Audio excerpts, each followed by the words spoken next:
अहम बात है। जैसा कि आपको बताया था कि वक्फ जो कि वक्फ एक्ट 1954 के तहत बनाया गया था, जिसमें 1995 और 2013 में कुछ बदलाव किए गए थे। उस टाइम क्या था, फिर क्या हुआ और अब क्या किया गया है, यही आपको समझना है। 1995 के अकॉर्डिंग वक्फ बाय यूजर एक इंपॉर्टेंट सेक्शन था, जहां अगर कोई जमीन लंबे टाइम से मस्जिद या कब्रिस्तान के लिए इस्तेमाल हो रही थी तो वक्फ बाय यूजर के मुताबिक वो प्रॉपर्टी वक्फ की मानी जाती थी। 1995 के अकॉर्डिंग वक्फ बोर्ड में सिर्फ मुस्लिम मेंबर्स ही होते थे, इसमें कोई गैर मुस्लिम नहीं होता था। और जाहिर सी बात है, वक्फ मुसलमानों की रिलीजियस प्रैक्टिस है, उनका अपना रिलीजियस काम है, यहां किसी गैर मुस्लिम का होना इररिलेवेंट है। तो इसमें नॉन मुस्लिम हो सकता है। ऑपोजिशन ने यहां सवाल किया कि देश में जो दूसरे धर्मों के भी बोर्ड्स होते हैं, हर स्टेट में जो हिंदू टेंपल बोर्ड्स हैं, उनको कंट्रोल सिर्फ करने की जिम्मेदारी सिर्फ हिंदुओं को क्यों दी जाती है? फिर आप वहां भी दूसरे धर्म लगाइए। तो ये जो डाइवर्सिटी की बात है, अच्छी बात है, मैनेजमेंट की जो बात है, अच्छी बात है, तो वो सिर्फ वक्फ पर क्यों अप्लाई करता है? फिर दूसरे धर्मों पर भी अप्लाई करना चाहिए। इस बात पर कोई जवाब शायद नहीं मिला। बीजेपी के रविशंकर प्रसाद ने भी कहा कि इस बिल से मुसलमान महिलाओं का भी भला होगा, क्योंकि सेंट्रल काउंसिल में 2 मुस्लिम महिलाओं के लिए भी जगह बनाई गई है, और सामाजिक रूप से पिछड़े जो मुसलमान हैं उनका भी भला होगा, क्योंकि पसमंदा मुसलमान के लिए भी वक्फ काउंसिल में सीट्स अलॉट करने की। 1995 के मुताबिक वक्फ प्रॉपर्टी को लेकर अगर कोई डिस्प्यूट होते, अगर कोई इसे गलत मानता था, तो वो इसके खिलाफ वक्फ ट्रिब्यूनल कोर्ट में अपील कर सकता था। ट्रिब्यूनल कोर्ट एक स्पेशल जुडिशियल बॉडी है जो स्पेसिफिक केसेस को रिजॉल्व करती है। रेगुलर कोर्ट जैसे कि high court and supreme court,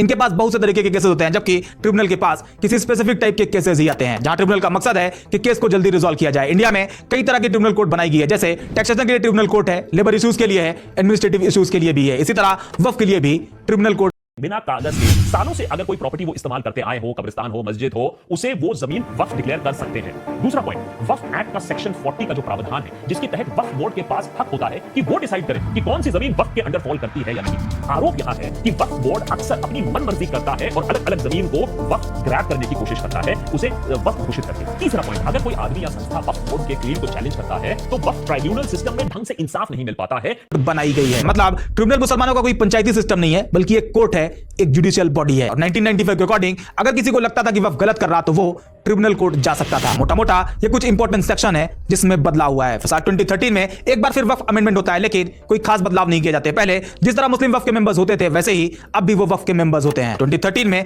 जो भी बदलाव हुए उससे बहुत कुछ नहीं बदला। लेकिन वन कहता है कि कोई भी गवर्नमेंट प्रॉपर्टी जो इस बिल के पास होने के पहले या बाद में वक्फ प्रॉपर्टी डिक्लेयर कर दी गई हो, उसे अब वक्फ प्रॉपर्टी नहीं माना जाएगा। तो देखते हैं इस बिल से क्या बड़े चेंजेस आए हैं। पहला आया है वक्फ बोर्ड के गवर्नेंस और कॉम्पोजिशन में चेंज, यानी नॉन मुस्लिम मेंबर्स का इंक्लूजन। नए बिल में यह प्रपोज किया गया है कि सेंट्रल वक्फ काउंसिल और स्टेट वक्फ बोर्ड्स में नॉन मुस्लिम रिप्रेजेंटेटिव्स भी इंक्लूड। अब वक्फ बोर्ड को लेकर जो बदलाव हुए हैं उससे मुस्लिम कम्युनिटी में बेचैनी है। उन्हें डर है कि अब उनकी जमीन, उनकी प्रॉपर्टी जो कि वक्फ करी गई है, उसे खतरा है। जिसमें सबसे पहले ये कि वक्फ बाय यूजर की वजह से कोई भी प्रॉपर्टी वक्फ की नहीं मानी जाएगी। इसके अलावा अगर कोई अपनी प्रॉपर्टी वक्फ करना चाहता है तो उसके लिए वो पिछले 5 साल से प्रैक्टिसिंग मुस्लिम होना चाहिए। अब इस प्रैक्टिसिंग मुस्लिम की डेफिनेशन क्या है ये नहीं बताया गया है। प्रॉपर्टी और रजिस्ट्रेशन के मामले में क्या चेंजेस आए हैं? एक बहुत ही इंपॉर्टेंट जो चेंज आया है इस मामले में वो है कि वक्फ बाय यूजर वाले क्लॉज को हटा दिया गया है। अब देखिए, इससे प्रॉब्लम ये थी कि पहले अगर कोई भी जगह कोई मुस्लिम कह देता था कि भाई हम इसको एक रिलीजियस पर्पस के लिए यूज करते हुए आ रहे हैं इतने समय से,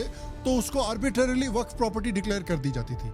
कोई भी इंसान जब वो देखता था कि किसी मुसलमान को मस्जिद की जरूरत है, कब्रिस्तान की जरूरत है, तो वो बड़ी आसानी से अपनी जमीन मस्जिद के लिए, कब्रिस्तान के लिए मुसलमानों को दे देता था। क्योंकि वक्फ बाय यूजर को रिमूव कर दिया गया है, तो मुसलमानों में यह डर है कि देश में जो सैकड़ों साल पुरानी मस्जिदें, दरगाहें और कब्रिस्तान है, जिनके पास पुराने डॉक्यूमेंट नहीं है, ऐसे में अगर ये वक्फ से बाहर हो गई तो इन पर सरकार या निजी लोगों का कब्जा हो सकता है। उन्हें डर है कि हमारी मस्जिदें छिन जाएंगी, हम कहां नमाज पढ़ेंगे। और ये डर इसलिए भी है क्योंकि पहले क्या होता था कि सर्वे कमिश्नर, जो कि वक्फ बोर्ड के अंडर ही आता था, वो सर्वे करता था और बताता था कि कौन सी प्रॉपर्टी